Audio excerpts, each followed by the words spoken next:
Salut à tous, c'est CoasterTube, j'espère que vous allez bien. Je vous retrouve aujourd'hui pour une toute nouvelle vidéo. Comme vous pouvez le voir, il y a des volcans puisque je suis actuellement à Vulcania. Voilà, je vais découvrir ce parc. Alors est-ce que c'est un parc d'attraction? On n'en sait rien, c'est un peu comme le Futuroscope. Mais l'année prochaine, ils vont ouvrir un nouveau coaster. Ce sera peut-être l'occasion d'aller voir un petit peu ce qui se fabrique dans le coin. Et puis on va découvrir surtout Vulcania. Je suis avec Valentine, toujours là pour m'accompagner. Donc j'ai hâte de voir ce parc que j'avais pu faire à l'âge de 8 ans, voir comment il s'est développé. En plus, ils sont vraiment en train de se développer avec par exemple l'arrivée du nouveau coaster comme le Futuroscope qui ouvre un coaster, voilà, en plus de toutes les salles de cinéma 4D. Donc on va découvrir un petit peu ce qu'il y a. Il y a plein de choses de nouveau par rapport à quand je l'ai fait il y a 12 ans. Donc j'ai hâte de le voir. Je retrouve d'ailleurs toujours le volcan qui est juste là. J'espère qu'il n'y aura pas trop de monde. Bref, c'est parti pour une journée à Vulcania. Actuellement je suis devant une pancarte qui parle de Namazu, qui sera en fait le futur coaster. Voilà, on voit pas grand chose pour le moment, mais ça travaille bien, hein. Il y a une belle zone, vraiment assez grande, qui est en train de travailler sur le chantier. On voit la gare un petit peu. Je pense que ça va être assez impressionnant. Alors ici on peut appuyer pour actionner les geysers. Normalement. Ah oui, effectivement.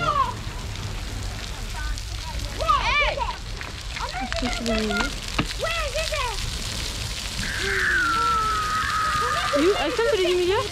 Ça marche pas? Joli. Erwan, le maître de l'eau. Là il y a un bon gros geyser. C'est agréable, hein. Donc là actuellement on descend dans le cœur du volcan. Ça sent le butane. Voilà. Regardez ça. Franchement c'est assez stylé quand on arrive. Je crois que ça c'est vraiment depuis l'ouverture. Le fait de descendre comme ça, parce que la plupart du parc est en souterrain, c'est franchement très sympa. On avance actuellement pour se rendre au niveau du volcan sacré. C'est très bien fait, sincèrement.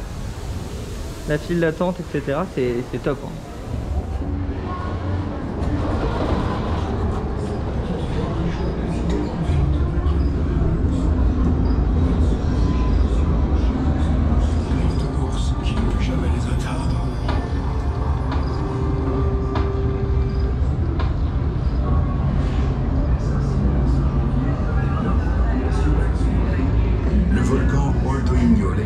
Et la demeure d'Engai, Dieu qui créa la savane africaine et le peuple Maasai, seul digne d'élever les élus qu'il leur avait offerts.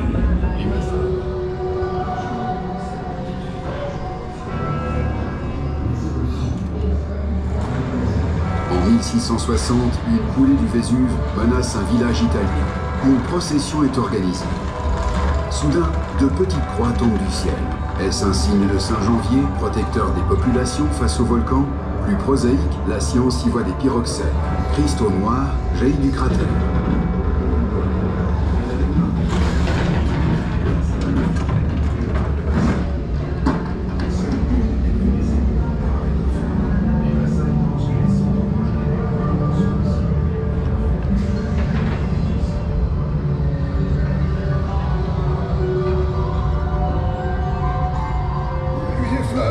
Des fruits et des prières, mais gardez-vous de l'offenser. Elle est si susceptible.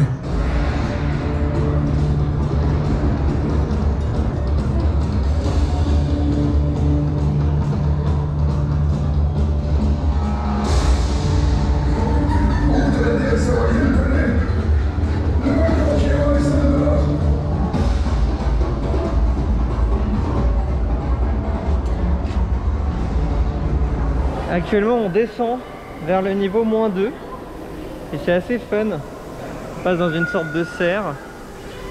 C'est bien de montrer un peu les couches des volcans. Franchement ils ont pas mal poussé et puis ça fait propre surtout. Donc voilà, là on va se rendre en direction d'un écran géant. On est sorti d'une sorte de dark ride un peu à la Ratatouille mais version Vulcania.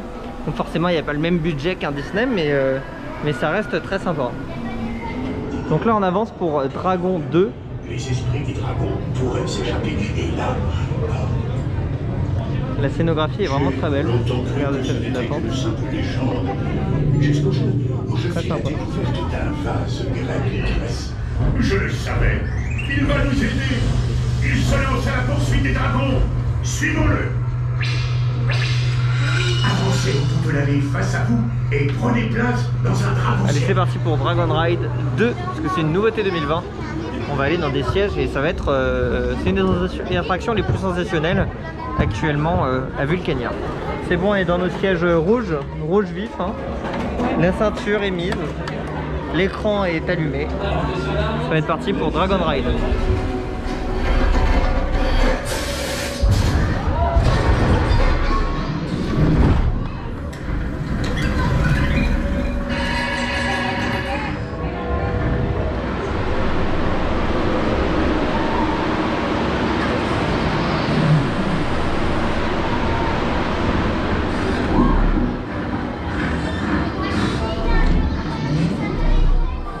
Donc là actuellement on ressort de Dragon. Alors le film est très beau, franchement la 3D est top.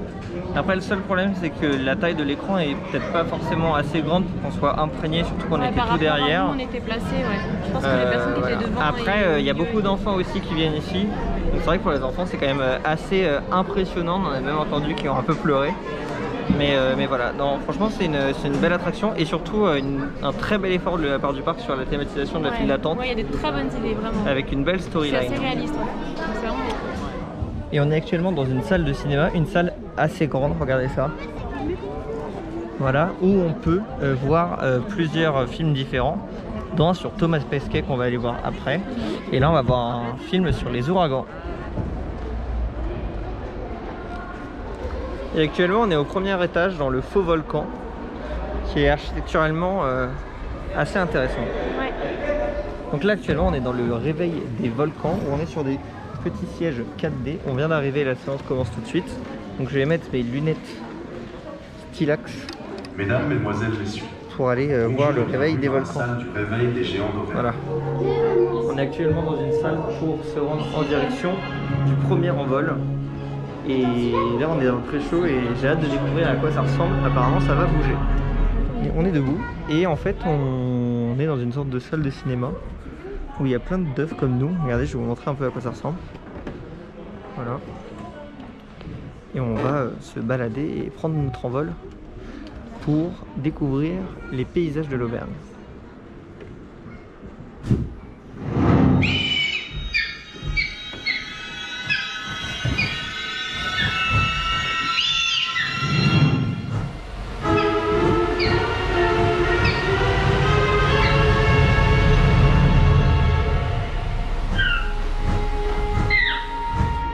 Donc là on ressort du vol des oiseaux, je sais plus ce que c'était exactement. Le premier envol, franchement c'était pas mal. C'était assez joli. J'ai trouvé ça assez original en fait d'être dans des nacelles debout qui bougent avec. Ouais, c'était assez spécial. Là on va se rendre en direction de Thomas Pesquet, le film, pour aller, on dirait un truc de blockbuster, pour aller se rendre dans l'espace. Voilà, on va faire un petit coucou à Thomas et lui claquer la bise. Changement d'ambiance maintenant puisqu'on retourne sur le parc de nuit, puisque ce soir c'est une nocturne, donc voilà, on a pu faire la plupart des attractions.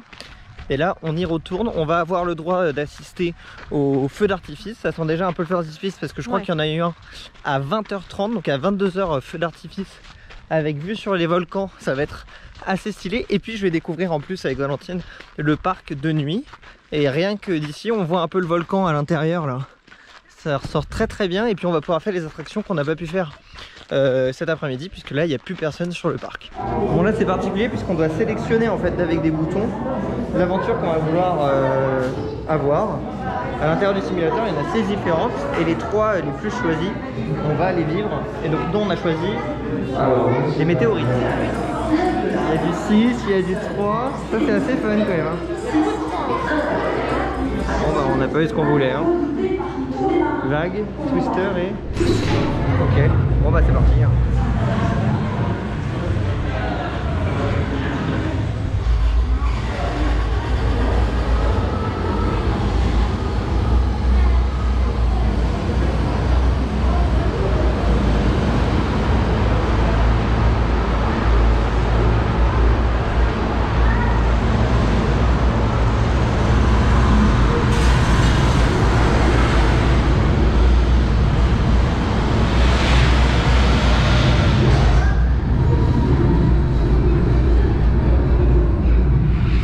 impressionnant. On ressort de... comment ça s'appelle? La Terre en colère. La Terre en colère, bah bizarrement la Terre est en colère oui. en synchro. C'était sympa. Alors après c'est un film qui date de 2009 donc forcément c'est beaucoup moins développé que ce qu'on fait actuellement. Mais ça reste assez marrant et surtout le fait qu'on puisse... côté interactif. Voilà, on peut choisir un peu ce qu'on veut au niveau des actions, au niveau des réponses, il y a des questions, etc. Ouais. Et en plus c'est avec Sabine. Et ça, voilà, alors, et puis on apprend quelque chose quand même. Et on apprend en s'amusant. Voilà. Ouais, c'est aussi très sympa de nuit parce qu'on est dans la verrière là par exemple. Il y a une autre machine terre là, qu'on va pouvoir aller voir une autre expo, pourquoi pas. On n'a pas fait encore toutes les expos, mais pourquoi pas aller faire quelques expositions. Puis là on va se rendre en direction de Abyss Explorer. On va rentrer dans un... Alors je sais pas trop, qu'est-ce que c'est Valentine? Je sais pas. Un sous-marin peut-être. Ça doit être un sous-marin vu qu'on va dans les abysses. Je crois que c'est un sous-marin effectivement. File d'attente assez stylé en même temps. Avec... Bon là il n'y a personne hein, bon là il n'y a personne donc c'est encore plus stylé. Ouais. Avec des écrans un peu partout, coordonnées GPS, tout ça. C'est sympa. C'est stylé hein.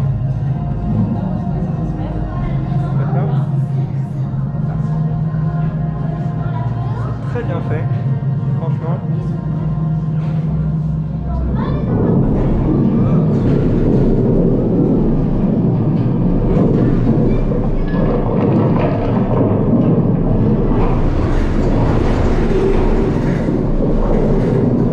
Et après avoir fait quelques photos que vous pourrez retrouver sur mon Instagram qui s'appelle PosterTube YouTube. Voilà, effectivement, YTB pour les intimes. On va se rendre en direction du spectacle, puisqu'il y a un spectacle nocturne à 22 h avec feu d'artifice, danseurs, cracheurs de feu, licorne, bref, tout ce que vous voulez, quoi, de la totale. De la tomatine aussi à volonté.